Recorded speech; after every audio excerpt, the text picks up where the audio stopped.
Hello everyone, ఈరోజు మనం నర్సింగ్లో చాలా ఇంపార్టెంట్ టాపిక్ నేర్చుకుందాం. Magnesium sulphate in nursing management.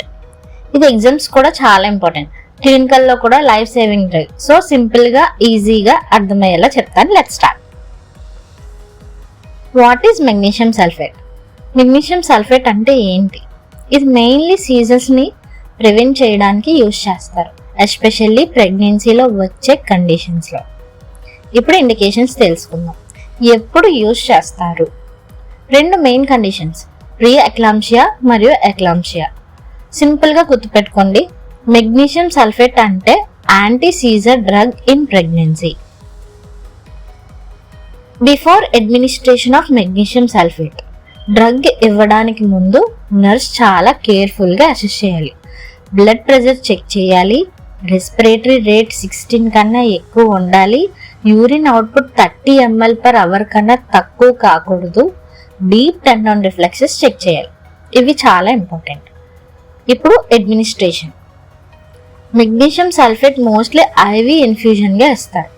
First loading dose ఇస్తారు, తర్వాత మెయింటెనెన్స్ డోస్ కంటిన్యూ చేస్తారు. ఆల్వేస్ ఇన్ఫ్యూజన్ పంప్ యూజ్ చేయడం బెటర్. ఇప్పుడు మానిటరింగ్ చూసుకుంటే ఇది మోస్ట్ ఇంపార్టెంట్ పార్ట్. డ్రగ్ ఇస్తున్నప్పుడు కంటిన్యూస్ మానిటరింగ్ కంపల్సరీ. సో ఏం చూడాలి అంటే respiratory rate, urine output, reflexes, patient consciousness. ఇది మిస్ అయితే డేంజరస్ అవ్వచ్చు. సో ఇప్పుడు toxicity signs. Magnesium toxicity signs చాలా ఇంపార్టెంట్. ఫస్ట్ రిఫ్లెక్సెస్ పోతాయి, రెస్పిరేషన్ స్లో అవుతుంది, యూరిన్ అవుట్పుట్ తగ్గుతుంది, సివియర్ కేసెస్లో కార్డియాక్ అరెస్ట్ కూడా అవ్వచ్చు. సో అలర్ట్గా ఉండాలి. ఇఫ్ టాక్సిసిటీ అయితే మనం దానికి యాంటీడాట్ ఏమి ఇవ్వాలి? టాక్సిసిటీ కనిపిస్తే ఇమీడియట్గా డ్రగ్ స్టాప్ చేయాలి, అప్పుడు యాంటీడాట్ ఇవ్వాలి.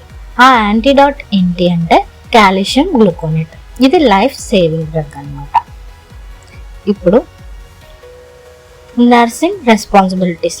యాజ్ ఎ నర్స్గా మన రెస్పాన్సిబిలిటీస్ ఏంటి? Continuous monitoring, input output chart maintain చేయడం, ఎమర్జెన్సీ డ్రగ్స్ రెడీగా పెట్టడం, పేషెంట్ని కామ్ ఎన్వైరన్మెంట్లో ఉంచడం. ఇవి ఫాలో అయితే పేషెంట్ సేఫ్గా ఉంటారు. నిమోనిక్ పార్ట్ చూసుకుంటే ఈజీగా గుర్తుపెట్టుకోవడానికి నిమోనిక్ ఏంటంటే RUR, reflex decrease, urine decrease, respiration decrease. Means చాలా ఈజీ కదా. సో మీరు ఈ వీడియోని యూస్ఫుల్ అనిపించింది అంటే లైక్ చేయండి, షేర్ చేయండి. ఇలాంటి నర్సింగ్ టాపిక్స్ డైలీ కావాలంటే ఛానల్ని సబ్స్క్రైబ్ చేయండి, మర్చిపోకండి. Thank you.